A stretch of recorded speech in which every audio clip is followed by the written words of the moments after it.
Protein rich ആയിട്ടുള്ള ഒരു റാഗി ചെറുപയർ ദോശ എങ്ങനെ തയ്യാറാക്കാമെന്ന് നോക്കാം. ഇതിന് ഫെർമെൻറ്റേഷൻ്റെ ആവശ്യമില്ല, അരച്ച ഉടനെ തന്നെ നമുക്ക് തയ്യാറാക്കാവുന്നതാണ്.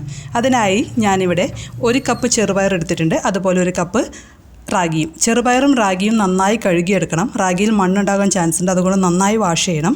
അതിനുശേഷം ചെറുപയറും റാഗിയും 3-4 ഉണക്കമുളകും കൂടി 7-8 മണിക്കൂർ വെള്ളത്തിലിട്ട് വെക്കണം. തലേദിവസം രാത്രിയിട്ട് വെച്ചാലും മതി. ഇനി നമുക്കിതൊന്ന് അരച്ചെടുക്കണം. അതിനുവേണ്ടി ഒരു മിക്സിയുടെ ജാറിലേക്ക് കുതിർത്ത് വെച്ചിരിക്കുന്ന ചെറുപയറും റാഗിയും ഉണക്കമുളകും ഇട്ട് കൊടുക്കുക. അതിനുശേഷം ഒരു 1/4 ടീസ്പൂൺ ജീരകം, ഒരു 1/2 ടീസ്പൂൺ കുരുമുളക്, 1/4 ടീസ്പൂൺ കായത്തിൻ്റെ പൊടി, ഒരു ചെറിയ പീസ് ഇഞ്ചി ചെറുതായിട്ട് കട്ട് ചെയ്തിട്ട് കൊടുക്കണം. അരയ്ക്കാനായിട്ട് എളുപ്പത്തിന് വേണ്ടിയിട്ടാണ്.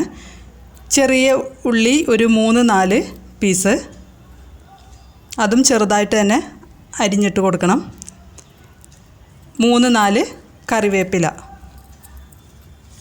ഇതെല്ലാനും കൂടി ചേർത്ത് ആവശ്യത്തിന് ഉപ്പും കൂടി ചേർത്ത് നമ്മൾ നല്ല മയത്തിൽ അരച്ചെടുക്കണം. ഇപ്പോൾ നന്നായി അരച്ചെടുത്തിട്ടുണ്ട്. വെള്ളം ആവശ്യമുണ്ടെങ്കിൽ നമുക്ക് ഒഴിച്ചു കൊടുക്കേണ്ടതാണ്. കുറച്ച് ലൂസായിട്ട് വേണം അരച്ചെടുക്കാൻ. ഇനി നമുക്കൊരു പാൻ അടുപ്പത്ത് വെച്ച് ദോശ ചുട്ടെടുക്കാം.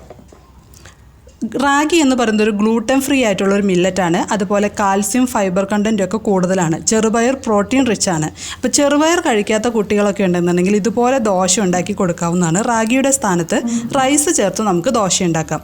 ഇഞ്ചിയും ജീരകവും ഒക്കെ ചേർക്കുന്നത് കൊണ്ട് ചെറുപയർ മൂലമുള്ള ഗ്യാസ്ട്രിക് ഇഷ്യൂ ഉണ്ടാകില്ല.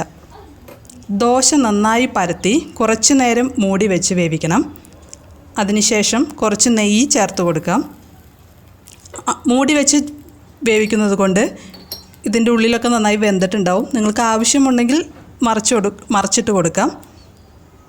എൻ്റെ ഇവിടെ ദോശ നന്നായിട്ട് വെന്തിട്ടുണ്ട്, അത് കാരണം ഞാൻ മറിച്ചിട്ട് കൊടുക്കുന്നില്ല.